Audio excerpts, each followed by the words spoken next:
Alright, I want to break down some of the major players that we see lining up to be in Trump's second administration. Now, during Trump's first term, he famously had a very high turnover rate, he couldn't keep much staff, and now he has learned from that mistake and is not appointing people to departments based on merit, based on their skill or knowledge about the environment, if it's an environmental department, or health, if it's a department of health.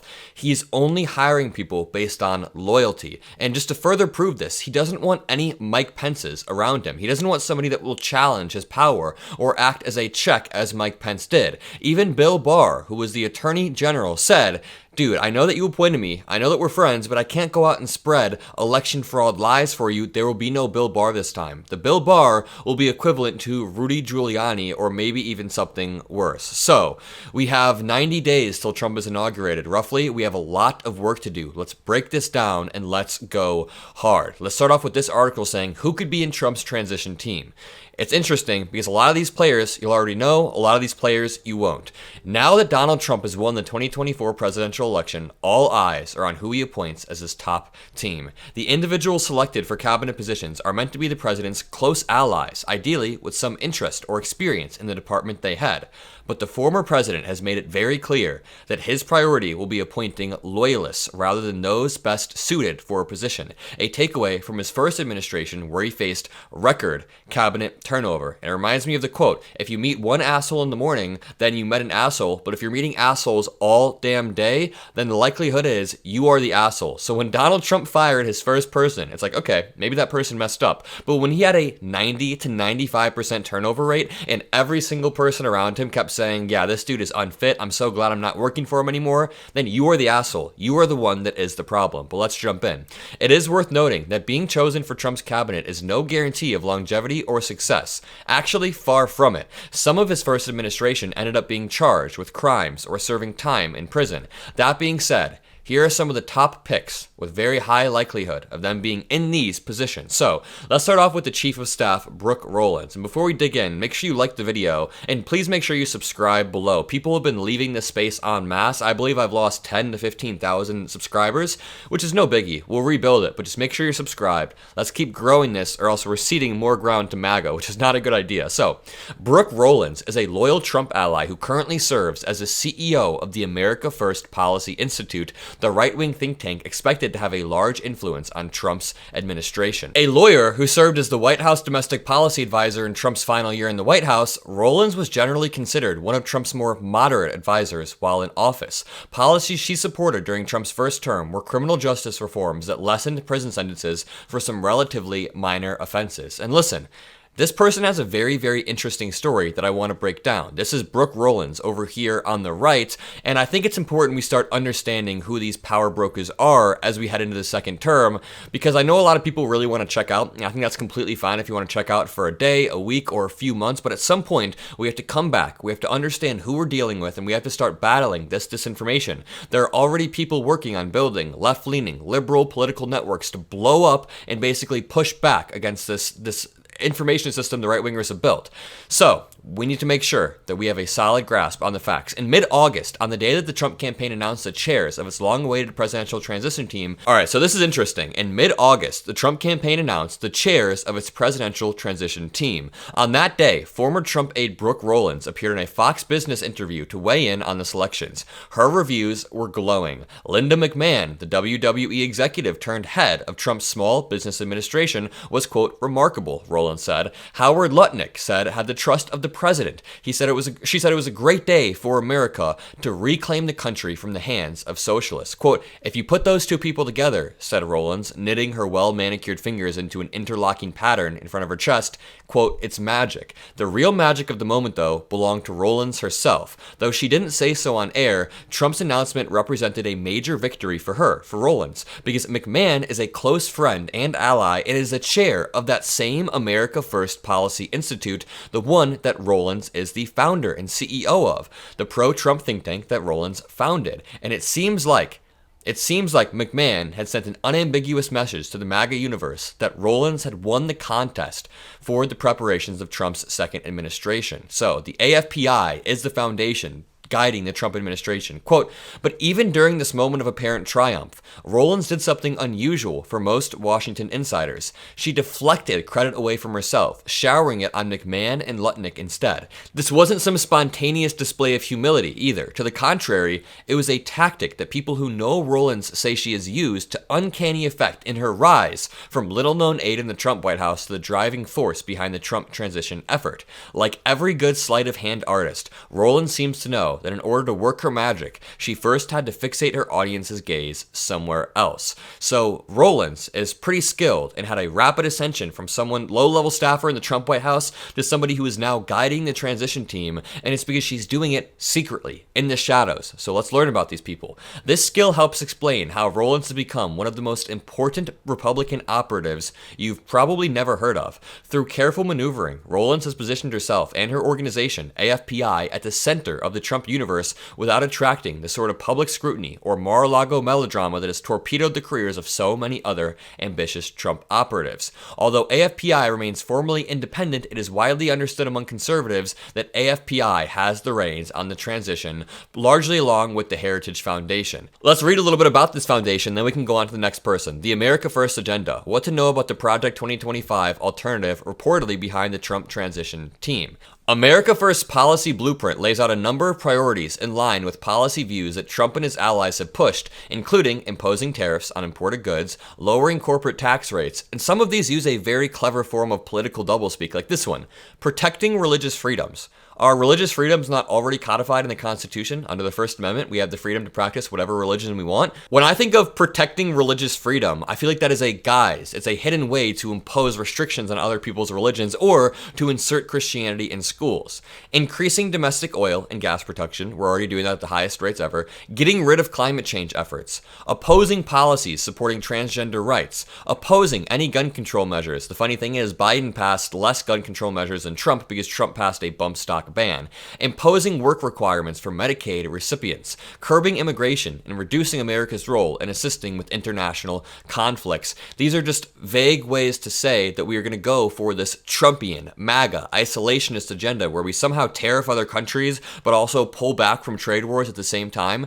The agenda does not call for banning abortion entirely at the federal level, but does argue for defunding Planned Parenthood. The thing is, it doesn't even adopt Trump's proposal for mass deportations, but Trump is going to do those. We know that Caroline Leavitt has said Trump is going to be doing the mass deportation. So this policy doesn't lay it all out, but now we have a better understanding of who Brooke Rollins is. On to the next person. The Secretary of State, Richard Grenell. Grenell espouses the same rhetoric and values as the former president, helping push false claims of election interference after the 2020 election, and is noticeably combative towards skeptics and critics. He was the first openly gay holder of a cabinet position during the first Trump admin and served as the acting director of national intelligence. Several people close to Trump told the New York Times that Grenell has a really good chance of becoming the Secretary of State or holding another top foreign policy position, and this would be absolutely disastrous because this is Grenell. Quote, building an authoritarian axis, the Trump envoy courting the global far right. This is a dude right here. He just looks evil. He looks evil. Richard Grenell's shadow foreign policy campaign is unsettling diplomats and threatens to collapse U.S. interests. And by the way, if you got this far in the video, we'll talk about Elon Musk and RFK Jr. soon, but I am building out an entire document trying to lay out Trump's second administration so that we are on top of the facts. This is not a time that we can be lacking or slacking. For example, I have one already that I started an hour ago called Trump's Cabinet 2024 to 2028. It says the chief of staff used to be John Kelly, Mark Meadows, Mick Mulvaney. It'll likely be Brooke Rollins. And we have a bio on Brooke Rollins. I'm also building out the case against RFK Jr. I'll dig into that later, but we will talk about the case against RFK Jr., which is surprisingly harder to make than you think. Of course he's a lunatic, but how do you describe that to these bro figures that this guy is a lunatic? Okay, so for Donald Trump, he is, quote, my envoy, the man apparently anointed as the former U.S. president's roving ambassador while he plots a return to the White House. This guy has been Trump's ambassador. To critics, he is seen as an online pest and a national disgrace, and most importantly,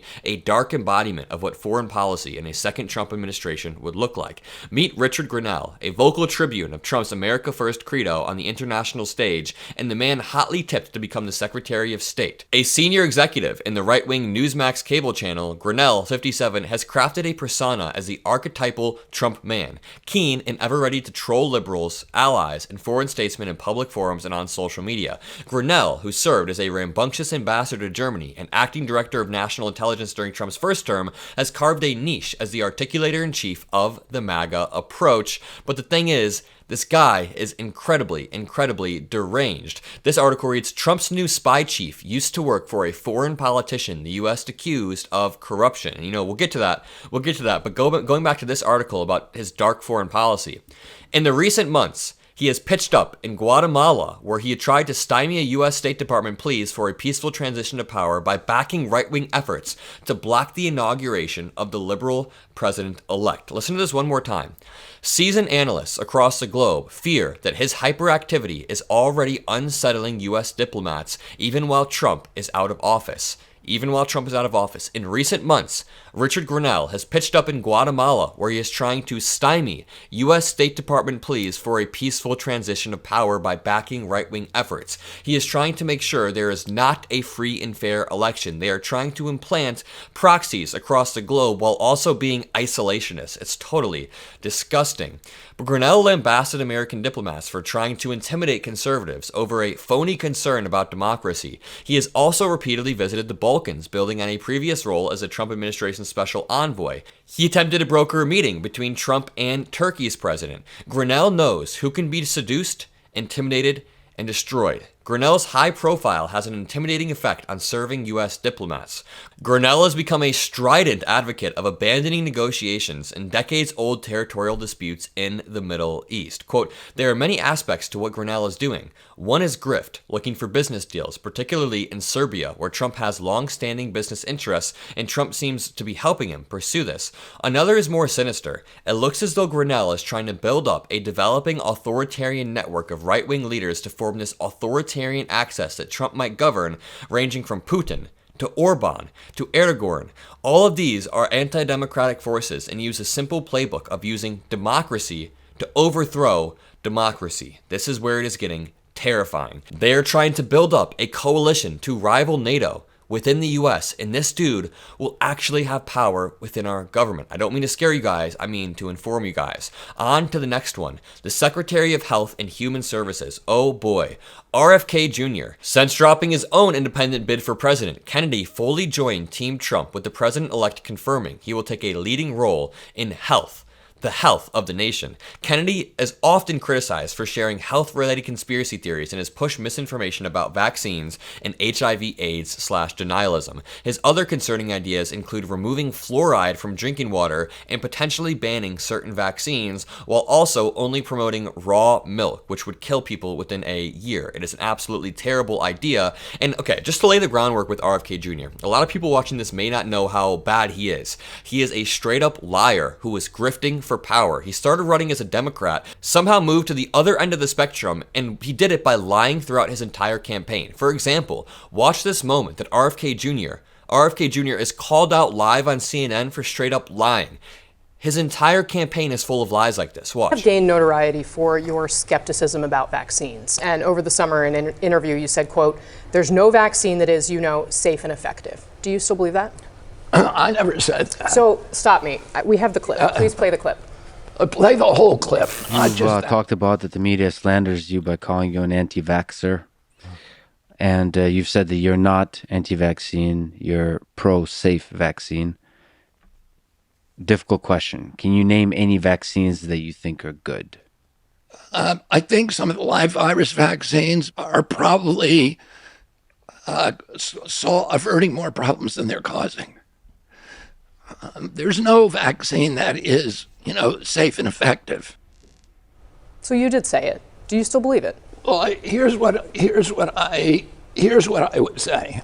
First of all, I'm not anti-vaccine.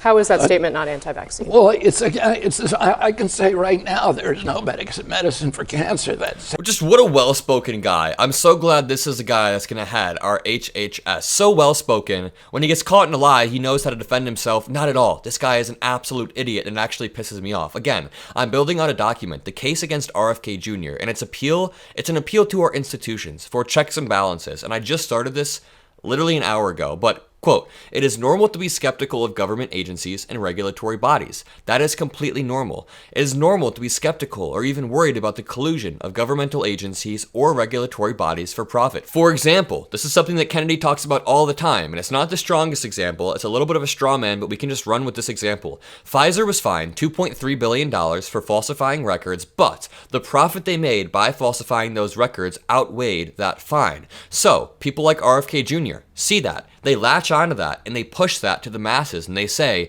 because of this, we should tear down all of our institutions. What we need to realize is that people want America to be sick. They want the institutions to be torn down, so they want Trump and RFK Jr. to be that virus. With that being said, while it's okay to be skeptical, you want to have healthy skepticism. You don't want to nuke the entire government that has existed since the inception of America because of one certain Pfizer case. We have had the highest quality of life for a while. We have better technology than we've ever had. The expected lifespan is higher and higher and higher. Why would we roll back these checks and balances that have allowed medicine to thrive? And I have a friend who works in the industry. He just sent me this thread that basically describes what could go wrong. So before the establishment of the FDA in 1906, which RFK Jr. wants to essentially nuke, RFK Jr., Trump would be health czar, says he will clear out entire departments at the FDA. Before the establishment of the FDA in 1906, the food supply in the United States was largely unregulated, leading to widespread unsafe practices and contamination. Key issues included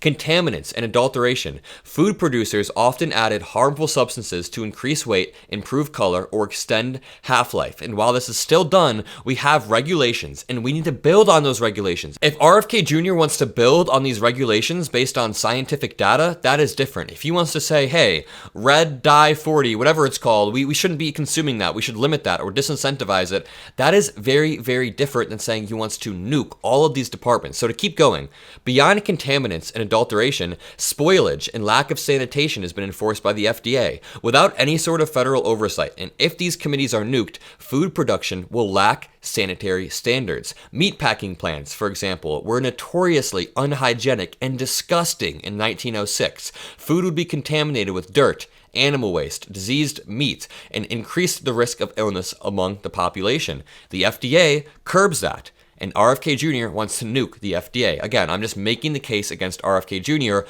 A lot of this stuff is intuitive for us. Of course, the FDA shouldn't be completely torn down, but we need to be able to articulate this to bros. My bro friend from college that really likes RFK Jr. needs to understand that the FDA is stopping him from shitting his pants every day. Milk and meat safety. Milk was often diluted with water. Meat products were sometimes sourced from sick or diseased animals. The FDA stops that. The FDA stops mislabeling and fraud or the absence of food standards. All of these things have been here since the Food and Drug Act of 1906, which later evolved into the FDA. It is so scary because this article reads, Trump's would-be health czar says he will clear out entire departments. Kennedy wrote on Twitter, "The FDA's war on public health is about to end. This includes its aggressive suppression of psychedelics, peptides, stem cells, raw milk. As the FDA is suppressing raw milk, hyperbaric therapies, chelating compounds, ivermectin, hydroxychloroquine, vitamins, clean foods. Is the FDA stopping vitamins from being produced? Sunshine, exercise? Who is stopping sunshine and exercise from being, I don't get it. And anything else that advances human health and can't be patented by pharma. If you work for the FDA and part of the corrupt system, I have two messages for you. Preserve your records and pack your bags. This is not something we want to see, and it is absolutely terrifying.